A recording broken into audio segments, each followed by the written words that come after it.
Welcome to Leadership Kung Fu with your hosts, Sandi and Jennifer Long. Hello, and welcome to another spectacular informational episode of Leadership Kung Fu. I am your host, Jennifer Long from Own Up in Denver, Colorado, and I'm here with the fantastic Sandi from Satori Consulting in Toronto, Canada. Hello, Sandi, and say hello to all the listeners. Hi, Jen, and hello, all the listeners. You are just really enthusiastic today. Holy smokes. We are going to have a great conversation today about this episode, First Moves Matter, helping new leaders lead, because companies don't have a lot of leadership bench strength anymore. So you're going to get some new leaders. So how can we help you think about new leaders and what to do with them and where they're going to struggle and what are some insights on that? I don't know. What are your thoughts, Sandi?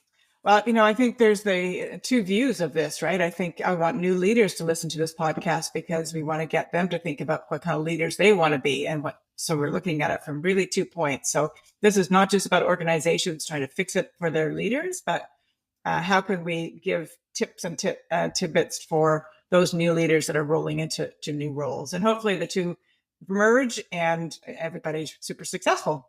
Exactly. And so we've got the leader themselves and what we can talk about things that they're facing, common struggles, common pitfalls, and so to speak. But then we also have the organization, right? And what are we doing as an organization to support new leadership?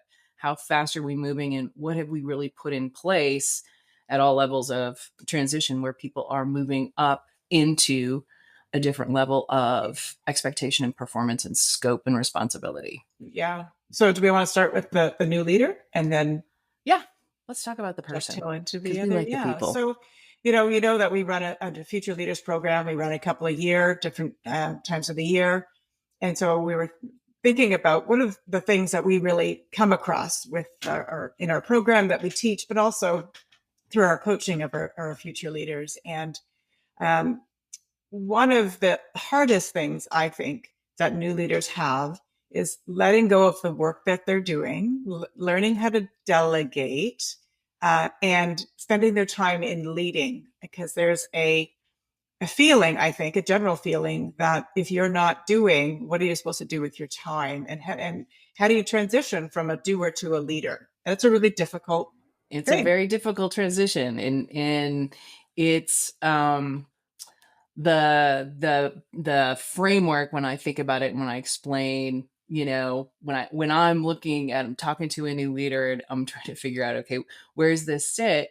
Where have they transitioned in terms of how they spend their time? Where have they transitioned in what skills do they have, not have, don't need in this role, but keep using anyway? Like, what is that skill mix that they're in now? And then the last part is about values. What are they valuing now or should be valuing now in the new role, and what do they need to let go of, right?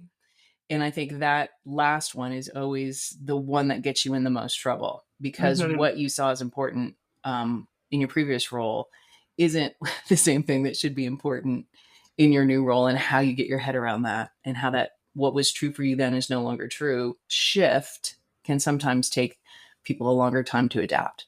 I think so. And I think, one of the questions I always ask is, what is the downfall of not letting go? And when you're thinking from a new leadership perspective, the people around you that need to learn and grow in their roles, if you're not willing to relinquish what you're doing, it's the lack of empowerment and lack of trust, maybe, and a feeling of lack of trust by those people below you. So, well, and welcome to your perception as a micromanager. Yeah. Because if you can't let go of what you did do, in honor of what you're doing now, you will micromanage whoever takes your role. Mm-hmm. But it's a mindset shift. It really is. I think you may have said that, but it's like, what do you do with your time? What does a leader actually do? If you're not like tactically doing things, what does a leader actually do? Well, you should be spending time coaching, and you should be spending time talking, and you should, supporting. Right. Taking away barriers. Where in the network of people that your team has to work with, do they need some for you to clear the path, right? Mhm.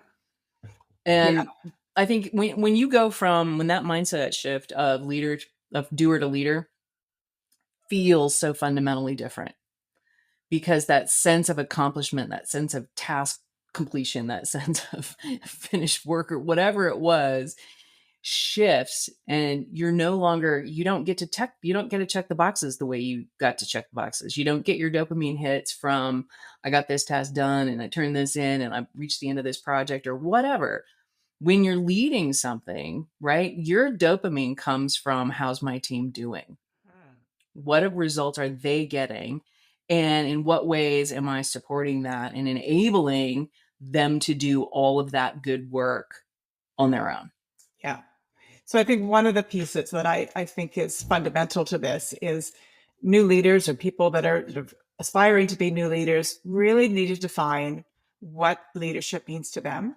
And what does it look like for them to be a really solid leader? So leaning into their values, leaning into experience that have been good, experiences that have been bad, but really trying to carve your path as a leader. Like, what makes you the leader that you want to be? Right. And I think that's always the mind bender, right? Because what is the tool of leading? Right? It's you. Yes. And you are your level of self-awareness, right? What do you value? How do you roll? How do you build team? Where are you strong? What are your blind spots? The more you know about you, the better you get at developing you. And you are the tool of good and effective interaction, engagement, and all those things. So it is your skills and it is your level of self-awareness around how you need to develop that makes you a better leader. Right. So spend some time in that zone, right? It's great to get the promotion and, celebrate the win for sure, but really get clear on how you want to show up for your team. It is going to make the transition so much easier.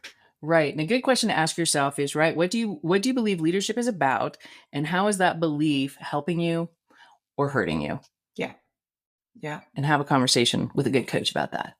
For sure. Because I think the other thing, if you don't really get crispy clear on that, is that whole notion of imposter syndrome. I really shouldn't be here. They said, technical expertise got me here, but now I don't have any leadership skills and I shouldn't be here. People are looking at me thinking, why am I sitting in this chair? But if you're really clear on your leadership style, that combined with your technical skill is very powerful. Correct. Because the technical skill gives you great foundation because you understand a portion of what's going on based on who you're leading, based on what that previous role was. But then you've got to move into relationship because leadership is relationship. And how are you in your relationship supporting the technical capability and expertise of other people? And it's not the work itself as much as the learning of the technical things they need to do. Yeah. And then really thinking about relationships at a different level, right? Because you have your direct reports, and then you have your new peers, your new management peers. You have people that are above you in also leadership roles that you now are in that zone with them. And those are all new relationships that you probably had relationships with them in the past, but you need to forge them now as a leader. Help them see you in that leadership role. Right. And network, right? And when a good leader has a solid network, because network puts you in relationship in in any part of the organization that you need it, right? And where are those, when you build out your new stakeholder map, where are those relationships for you, and who do you know, and who do you feel solid with, and who do you have a trusting relationship and psychological safety with, and things of this nature, and who do you not know, and what are you doing to create that? Which I think that the latter half of what you said is so important, because we tend, as humans, we tend to gravitate to what we know and what we like and what makes us feel safe.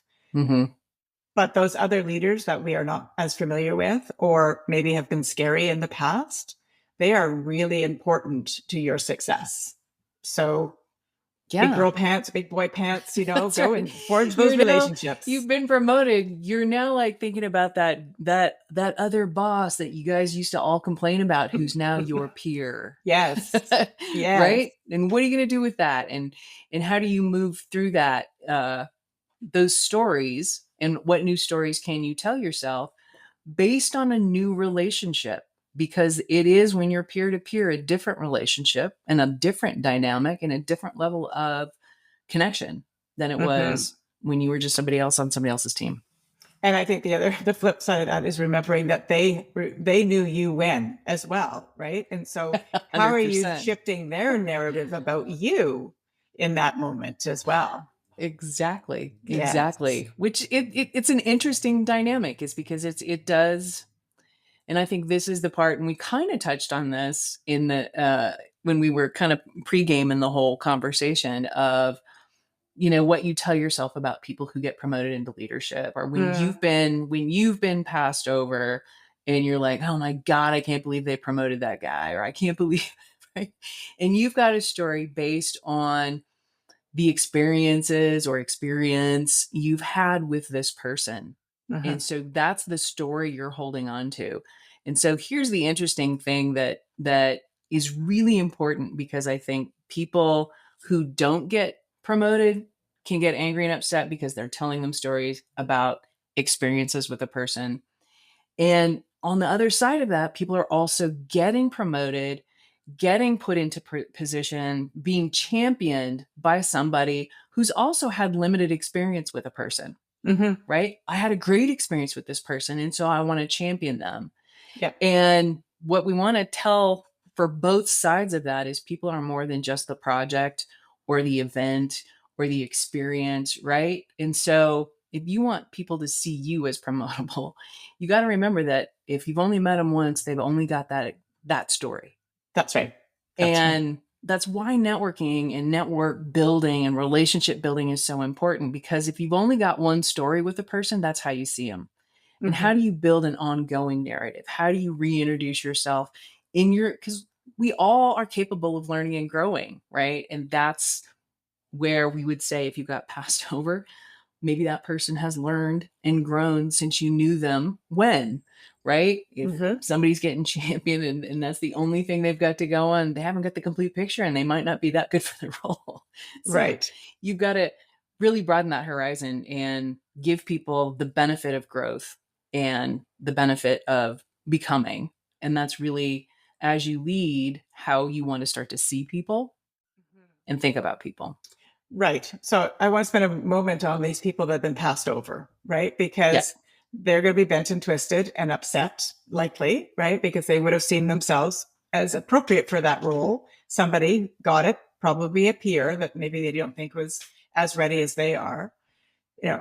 One of the things that it's a moment of self-reflection at that moment, right? What was it what was the skill gap or the relationship gap that you had that you weren't seen in that same light? And really, it's not about them. It is about you, right? And what do you need to do differently? How do you need to show up differently? Or what do you need to learn in order to be considered the next time?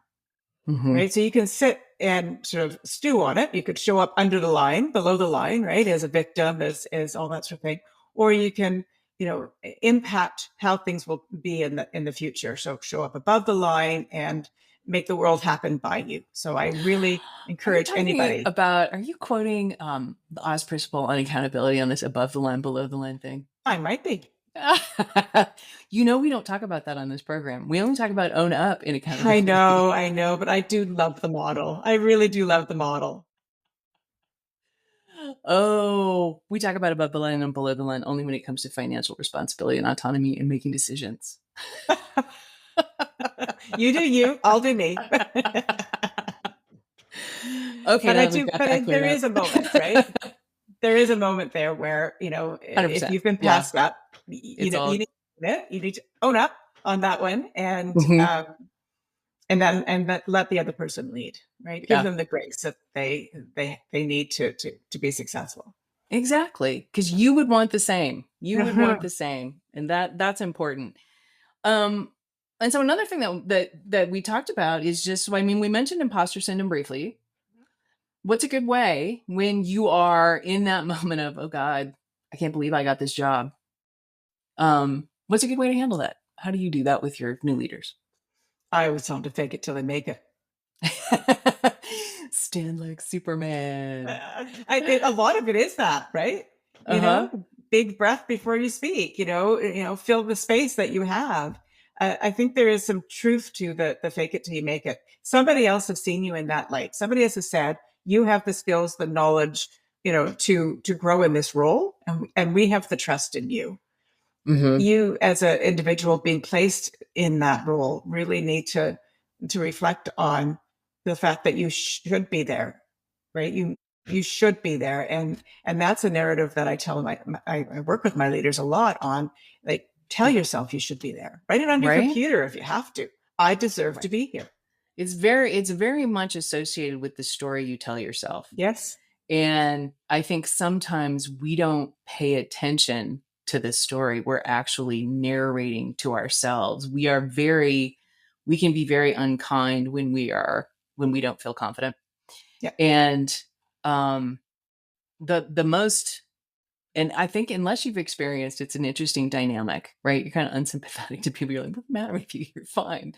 But when you've actually gone through imposter syndrome, and I had a bout of that when I was writing my book, which is a reason a lot of people who start books don't finish them, is because they get to a place of imposter syndrome that just is so crippling. They just talk themselves out of finishing it. And I had to keep coaching myself. As soon as I would notice myself, I would be reading copy, like drafted copy, and I'd be thinking, who cares? No one, I'm not the only one that knows this. I would start a narrative that would be self-defeating. And I'd have to then notice, okay, all right, hang on a second. Have you ever been fired from a client?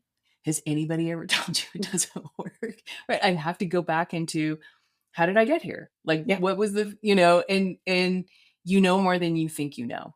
And that's the interesting dynamic. And so I would say that when you're in those moments, you really have to stop and listen to yourself and then ask yourself if what you're telling yourself is really true. Right. Because imposter syndrome is very much about you lying to yourself about what you're capable of. Absolutely. Absolutely. You know, that little gremlin on your shoulders, another book that I love, you know, the Gremlin book. But, you know, all those things that are saying that you're not good enough or wherever, you know, really dig into that and understand where it's coming from so that you can acknowledge it and get rid of it. Right?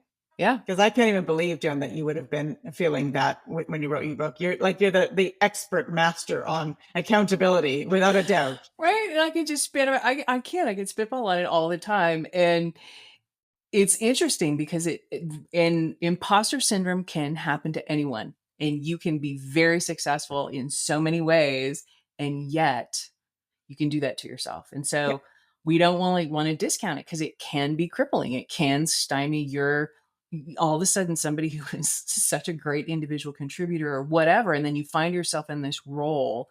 It can be very self-limiting, but that's why you have to remember it's something you're doing to yourself. And it's really just a moment to just reevaluate how you really think and feel and believe about what you're doing when you're in a moment of uncertainty. Yeah. Yeah. It's really all it is. The book that I love is called Taming the Gremlin Within. And it's a fantastic, it has a little workbook to it and everything. So if you're having self-doubt, it's a great way to sort of trace it back, right? We can always blame our parents for something. And that's probably another way to blame our parents of how we got here. But right. And it's normal. You're not, it's normal, especially if you've moved into something significant that you didn't expect. Yes. Yes. Interesting. I think the last thing maybe we can touch on before we shift to the organization is, how do you reshape, or maybe even the question is, do we need to reshape relationships when you go from a peer to a leader of your peers? And how do you, reshaping those relationships is important, right? Putting different boundaries up, right? Without feeling or appearing that now you're up here and all of a sudden you don't have time for people, and so being really mindful of how you're shifting and what people are uh, receiving from you is important as well. And that goes along with that self-reflection about what's important, right? Yeah. It's important to maintain the relationship, but it's also important that you don't indulge in some of the things you probably used to, like, right? Mm-hmm. Uh, Slagging off on your managers. That's Like, right. That's right. all the That's kind of right. stuff that you bond over as individual contributors are things that you can't really be a party to. And it can't feel like you don't want to be anybody's uh, friend, but you're not a friend anymore in the sense of Yeah. you're gonna be responsible for ensuring these people who you were friends with are performing, Mm-hmm. and you can maintain camaraderie without losing friendship, but it's not the same kind of friendship. And it can't be. It really can't be. And so that's a tough one, right? Because you don't want to lose your friends along the way, and you don't have to lose your friends. I guess I'm clear on that. You're not losing your friends. You're Yeah. just again putting those guardrails around what the relationship's going to look like differently, and have those conversations, right? Well, and Just the big guardrail when you get to because people who know you will push your buttons. People who know how to work you, right? When you've had close relationships with people and you move into a position and then they know how to work you, just remember you're making decisions for the business. Mhm. You're making decisions for the business. And you always have that to focus on when you get put in a place where you're like, ooh, this feels like they're asking me as a friend. Yes. And that's when you say, I can't, if I was your friend, I'd make a different decision. But as your boss, Uh-huh. I got to make a decision for the business. Yes. That's a really good distinction, Jen. A really good distinction, and probably really good words for people to articulate when they're Mm-hmm. stumbling around that. Mm-hmm. Yeah. And you got to say it out loud, and you got to be clear about that. Uh-huh. You can't do the wishy-washy. Well, if it were different, it's your sense of clarity around it will end the issue the first time you get pushed on, Yes. because what they're going to know is you're very clear about where you live in your decision making. And so if you think that you can push me because we've had relationship, because we've been close friends, that's the big shift. Is my decision making framework is different. Yes. Yeah. Yeah. Well said. Well said. Okay, so that's a few things that new leaders can sort of think about as they um, embark on their path to leadership. What Embark about on their path. organizations? What do we want organizations to think about when it comes to their new leaders? So many things. So many things. What are you doing to ensure the transition, right? And we sort of talked about transitions can be, are they moving into a role where there's someone in the existing role, there's a Mhm. handoff, there's some kind of opportunity for the person who held the responsibility to meet with them, to introduce them to all the relationships, to um, sit with them and say, here's the projects I'm working on. Here's how I'm looking at it. Here's how I prioritized it. Here's right, all my thoughts and concerns and things of this nature, right? To really, without polluting them in a bad way to say, well, this guy's an idiot, but to say Right. he challenges me, right? Mhm. Whatever that might be. That kind of and I've worked with a client who I thought had brilliant handoffs where they had brain books and they had everything put in Wow. to a notebook so that when they left the seat, like you needed a phone number, you could find a person, you could find a thing. And they took them to these getting to know you meetings. And so they met everyone in the network and Mhm. they were three-way meetings to say, this is the person who's taking over for me. And so there was a really complete handout, not just an hour over lunch going, good luck. Yeah. Yes. And that that from an organizational standpoint to put in that kind of a process where you don't get to move to your next level until you've done your handoff, right? That your person that you've handed the baton and it's in their hand, And what does that look like for your organization? What are all the things that make that happen, right? So that's the ideal, I would think. Well, the only caveat to that, though, and I've seen it where the handoff was so long. So one of the Well, yeah, it can't take forever. one of the CEOs that I coached, it was an 8 or 9 month handoff, and he was very, very prescribed, and he had put a lot of work into it. All the things you've described over this prolonged period, and the new CEO felt like a lame duck. So, time matters. Time matters. It's time Yes. constraint. Yes. Use like the level of complexity is going to determine, right, the length of time, but it should never take you more than 45 days. Yes. No. You gosh, no. It feels like that if you gotta get out of there. Yeah. Yeah. For sure. And that's what the CEO thought. Yeah. Let me just put a number on it, but it feels like anything that's 6 months or more is not a handoff. It's not. It's somebody who doesn't want to leave. Eventually has to. Yeah. Yeah. Exactly. But then you've also got, transitions where maybe that person had to leave. And so you're entering a situation where they had to go. Yeah. And what needs to happen there. And I think this is where, to have those considerations in mind is what kind of handoff is this? What kind of situation are we throwing them into, and what will best serve them?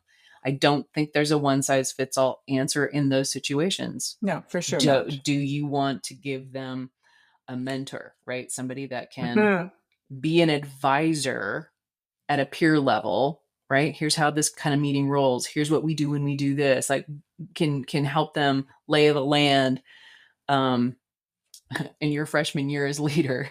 And then is there coaching available? Is there somebody that can help them work the skill sets, work the deeper work and the one-on-ones where they can go, God, this is difficult, more difficult, or I think I think those two things are different services, and both can be very effective in those kind of situations. Yes. And I think the other piece that new leaders really need from their leader is clarity on what the role is and what it's not, and what the expectations are of that person. And not waiting, 4 months to give them that list of expectations. Like, let them hit the ground running with clarity about what it is that is We've expected. hired you. We've promoted you into this leadership role because we think you're the person who can do what. Yeah, exactly. Right? Tell them why you pick them, and what are you expecting and helping them to do relative to being in this position now? Mm-hmm. Yeah. Is it just carry the same water, which is managing, or what is the shift you're looking for them to bring into that? Mm-hmm. Why the new eyes and the new blood and the new thing, and what's going to make it better, and what's it going to add? Where are they going to add value to the business? Yes. And then from an organizational standpoint, is what feedback are you giving that new leader, and how frequently are you giving them feedback? Are they doing a good job? Do they need to learn? Are you supporting them for, what gaps they may have? And I think your book talks about those gaps brilliantly in the coaching model, right, Jen? Is about, is it a skill gap? Is it an attitude gap? And I don't have the language as well as you do, but behavior gap. Yeah. Where are we doing behavior mod, skill development, right? And where do you have to shift your perspective? Mm-hmm. And how are you thinking about it now? And what is the new story you need to help you get to where you need that you can operate effectively? And I think those are, and realizing, I think there's a little bit of political savvy that an organization owes a new leader, right? Yes. That the closing the gaps, but also navigating the political terrain, right? Yes. How things work. How things work when you get into the zone. And I think, new leaders, they need to know that people trust them, right? Mm-hmm. And maybe that comes into the micromanaging, but let them do it. Let them, it's not sink or swim, but this is why the feedback, right? Yeah. Is really, really important, because that's the confidence building, and that's the autonomy making, right? And you can throw them in sink or swim, and don't be surprised when people drown. Yeah. or you can give them consistent levels of feedback so that they understand what does that look like in somebody's inaugural year in their, what I'm calling the freshman year of leading, that would help them become confident in a reasonable period of time. We do not want helicopter parenting on that first year, right? We don't want that. We don't want the overburdening of the organization. Oh, they all have to be, because some of it is OJT, and some of those mistakes need to get made. But where's the middle ground that is supportive yet challenging? Yes. Yeah. Yeah. And so that's really important for the other leaders of the organization to see. Another thing I think organizations could do, which I've seen be successful, is, peer circles of like leveled or new managers. Maybe it's not all like levels, but new to management, new to leadership. Put them in groups where they can talk about the good, the bad, the ugly. Yeah. Here's where I'm totally sucking. How are you handling that? Oh, that's really easy. Here's what I do. Yeah. How are you feeding that system? Right. Organizations are really good at creating communities of practice. They put their interns all together and they do all that. Yes. They know exactly how to build that, but they don't do it very often for a new leadership cohort. No. Depending on how many new people they've got promoted, right? I've got some clients who every year they promote people and every year those people get coached. Yep. Right. And what else are they doing to take them through that first? And it's usually just the first 8 to 12 months. And then it's like, all right, your training wheels are off. Yeah. Yeah. Like, the program that we run, across organizationally, we also run it individually in organizations. And the one we're just finishing up now is they have 14 or 15, either new to leadership or soon to be leaders in this. And the learning doesn't come from me. It really comes from them. Like, they have the wisdom within. And so they didn't all know each other. And so getting them into this group, now they have this cohort of peers that they didn't have before. And they just learn from each other so much. So that's a really solid tip for organizations. Well, and that group right there, because one of the I've just been doing a leadership development program on change and the whole sense making in uncertainty. Well, what are we doing? And if the company's in a place of shift, and the whole sense making is the role of leaders. To go back to the people you're leading, to say, here's what we know, here's how we're thinking about it, right? And a lot of that sense making happens in those group environments where leaders can be with leaders and say, what are your thoughts on this? And how are you explaining it to people? And helping you get your communication strategies together and helping you get your sense making down, because that in itself gives you clarity and confidence in the role, so that when you face your team, right? And unified voice, because a bunch of leaders got together and said, oh yeah, here's how we're doing it. Exactly. It's very, very powerful. So yeah, organizations take that one away for sure. What else could organizations do?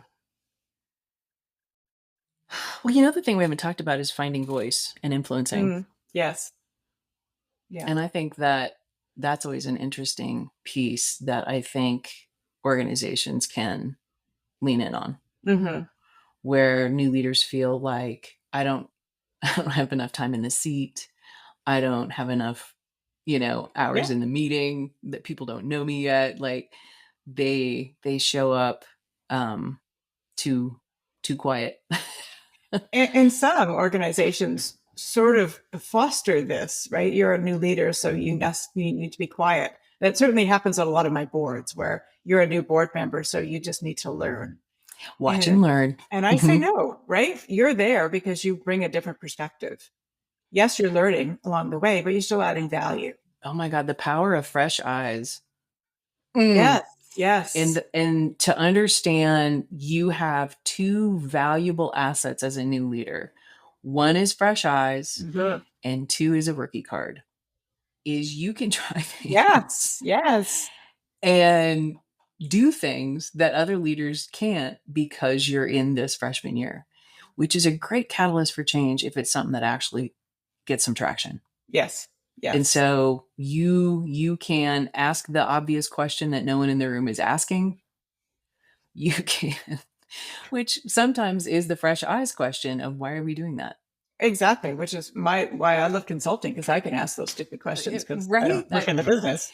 And don't underestimate what that is, because when you do that, you suddenly don't realize how much influence you might have. Because when you start to go, well, here's my thinking and why I'm questioning that, and I'm just thinking that there's a different solution, and would you guys, as you go through that uncertainty of, let me just put my foot in my mouth, Yeah, maybe what you're bringing is something they need to hear, and that they haven't been able to get to, or because they're stuck in that's how we always do it, and they stop questioning it. absolutely. That's right. Yeah. The best advice I think I've ever received in my career was from Eleanor Kroll. And she had said to me, she was my district manager at the time, years ago. And she said, never leave a meeting unheard or unseen. Yeah, why were you in the room? Right. Right. But that really Mhm. stuck with me because, you're hesitant, right, about saying anything. Mm-hmm. But this is where your coach can help you out. Be smart about what you say. Don't just open your mouth to open your mouth. Exactly. Exactly. No, we don't want that. Right. Think about things in advance, all that sort of stuff. Write your question down before you Uh-huh. blurt it out. Maybe is also a strategy. If you're feeling uncomfortable and you're feeling scared to ask it, write it down. Yeah. Right. Think. Well, Right. and Share. if sometimes in these giant business corporations where you're in a meeting and there's a lot of people in a room, and it's just a meeting that's on your calendar, and then your boss had always the person in the chair had always gone or whatever, and you find yourself going to these things, to be like, why am I here? Mm-hmm. Right. What value will I And add? who owns that meeting, and what are you looking for from me in this Mm-hmm. meeting? Because it's unclear to me based on the hour I've spent. I'm not sure why I'm here. Yeah, that's right. And you have that sort of that license to do that. Like you don't have to Mm-hmm. go to every meeting that you get invited to. That's a myth that if you think it shows up in your calendar, you need to be there. Mm-hmm. But you also can't not want to not go because you might want to miss out on something, right? So you can't have FOMO around the meetings. Right. Right. Right. And politically, you need to know which ones That's right. you have to be in. That's right. So back to that political support by your leaders. Exactly. Yeah. Exactly. Because that's, I think, how you start to find your voice in Mhm. is you've speaking up, being curious, coming from a place of I'm new in the role. I want to make Yep. sure I'm meeting your expectations, right? Who are these people in relation to you, and what kind of stakeholder things do you need to know about them? Tell me about you. What did my predecessor provide to you? How did that work for you? How might we do this better? Right? Yes. Those are coming in to learn, right? Which obviously when you show up in this new leader role is kind of the gig, right? How fast can you learn what you've come into before you start to go, okay, I can see how I can shift this to add more value, how I can, right? To just come in and think you have answers and solve problems usually is pretty off-putting. Well, I think that's that you talked about the relationship. We've talked about relationship, but that's the strategy piece, right? Being strategic in this new role, which is not just running in like a role in a china shop and making change for the sake of change, but taking that time to really be strategic about the moves that you make. Well, right. Because when you start to make the moves, you got to get alignment to get there. Yep. That's And right. so if you're just going to come in and make change to make change, you're going to have a lot of people going, what the hell are you doing? Mhm. And I don't think that's good. So I'm not, No, just it's not not. going to do It's that. So lots of things, I think, Jen, for new leaders to think about in their roles and Yes. reflect on, and lots of things that organizations can do better or more of for their Yes. new leaders, so that that intersection point, everybody's successful. Right. Right. And so the big takeaway, leadership isn't a promotion. It's a new practice. It's a new practice. You're not there to do what you did in your old role and do it more often or inflict it on others. You're there in a new practice. And what does that mean for you? And how do you navigate your way? Yes. Yes. Good. All right. Hopefully that was useful for all y'all. Oh, y'all. Excellent. Well, as always, leave your comments. Let us know what other topics you'd like to hear from Jen and I. We're always happy to hear from our listeners and give you some information based on what you're looking for. Share our podcast with your friends, with your other with your new leaders. Yes. Organizationally. You'll find us everywhere. You'll find us everywhere. Podcasts. All right. Well, we'll see you at the next one. Thanks, Sandy. I'll see you soon. All right. Thanks, Jen. Bye. Bye. Thank you so much for listening. You can check out Sandy's website at satoriconsultinginc.ca. That's SATORI Consulting INC.ca. And you can check out Jen's website at accountabilityatwork.com. If you like what you hear, let us know by leaving a review on your favorite listening platform. Thanks again, and we'll see you next time.